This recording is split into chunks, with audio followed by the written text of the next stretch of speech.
begging them, don't sit on my leg because now you're hurting me and my back. So it was becoming, as we were going, they were becoming more and more rough. So after a while, I decided to keep a bit quiet, and I started feeling that we are going on a highway. The reason I say I know it was a highway, the bumps, there are those small bumps, and then afterwards there's a larger bump. So I said, this is a highway, this is some place that is not within the city. So I was telling them, where are you taking me? One of them, the one in front who had my phone, was calling my name, saying Maria, and I didn't react. And he tried to speak to me in Swahili. I was not speaking Swahili. So I kept asking them, why did you take me? Then they said, can you confirm your name? But I didn't give them my name. So I said, but if you abducted me, you need to know who I am. Why did you abduct me if you don't know my name? And that's when the guy was again tightening and saying, now, give me your name. And I said, but you're torturing me for nothing. You took me. You need to know who I am. So we went and they stopped. After a while, I asked if I'm already at the police station. They told me to keep quiet, and they again put me down. They tried to get my head down. And in front, they got out of the car. It looked like they were either on the phone or consulting. I could hear sounds from far. We stood for a while, then again we continued with the journey. And I kept saying, are you taking me to the station? So the stops happened about, to my calculation, about 5 times. But I was getting confused with the time as it was going. About 5 times, they stopped, and one was getting out. Toward the end, both the driver and the front passenger got out. They then also again told me to keep my head down, to keep quiet. Then the person from one side, and I don't know who it was, came to talk to the person who was holding me, whispered. I couldn't hear what they were whispering, and he covered my head with a jacket. So they were discussing something. And after that, I remember that we were going more, and eventually what they were saying was that they're going to release me, but I must not look back. I cannot look at the car once they remove it, and I have to wait until I hear the car disappear. I didn't know what time it was. When I stepped out of the vehicle, I had to wait until at the door until they took it off. It was very tight. They took it off, and I didn't turn. I was very scared. What was for me very evident was they gave me the bag, the huge bag that I had, which had my salon things like my hair stuff and whatever. And I was very scared. I was clutching it. But in the struggle, I also managed to get my small wallet, which had my ID. And I was so keen to keep my ID. So they couldn't find it, but when they gave it to me later after they had left, I realized they'd taken my phones. And when I started off, the only thing I knew was I have to walk toward, because it was a very dark place. It was already dusk, and it was a rough road. So I walked until I got to what looked like a main road, and I judged from the vehicles that the vehicles were coming from that side.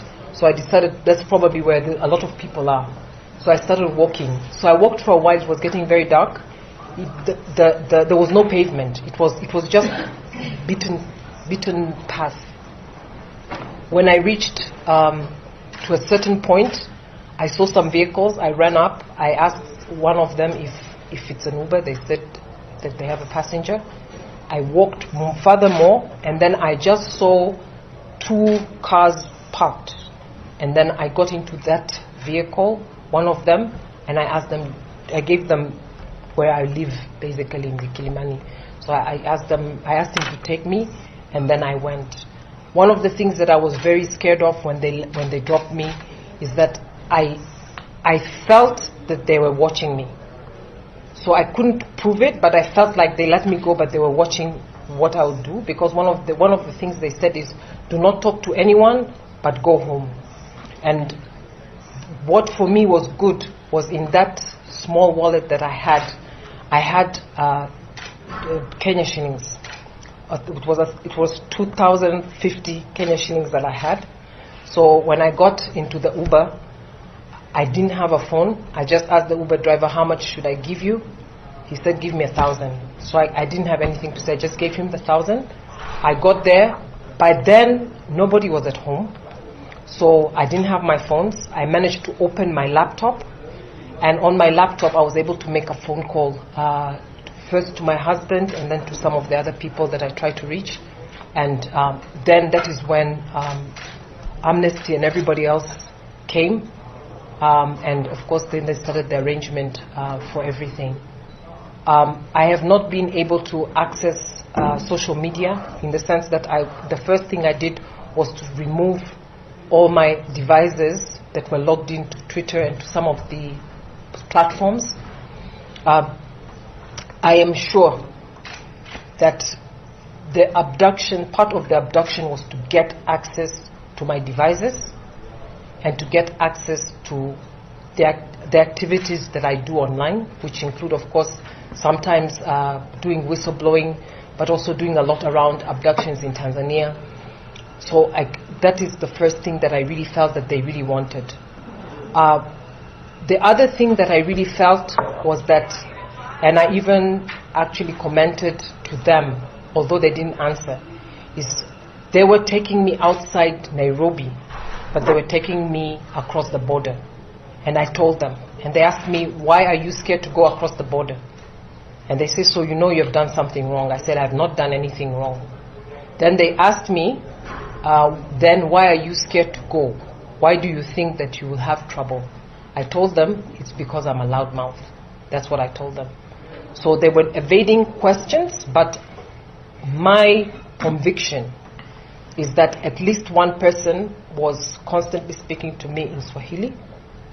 So for me, that was one indication. The other indication was my devices was of very keen interest for that one individual to gain access to. So my conclusion at the end of the day is that this incident is straightforward an incident that is targeting what I do for Tanzania. And definitely I feel that this could not have been the way it turned out without public pressure.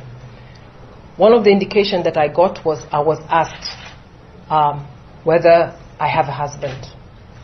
So I immediately knew that there was something that relating to my husband that they suddenly are interested. The other question that I got was, what do I do exactly? But every time I wouldn't answer, I would tell them that when you abducted me, what information did you have about me? And they really didn't like the word abduct. So they kept telling me, we did not abduct you. And I said, that what you're doing is abduction. I didn't get to see their faces. There's one of them, I know that when they were taking me, I looked into his face, but he was wearing a mask and a cap. I saw on his eyes. The others I didn't see.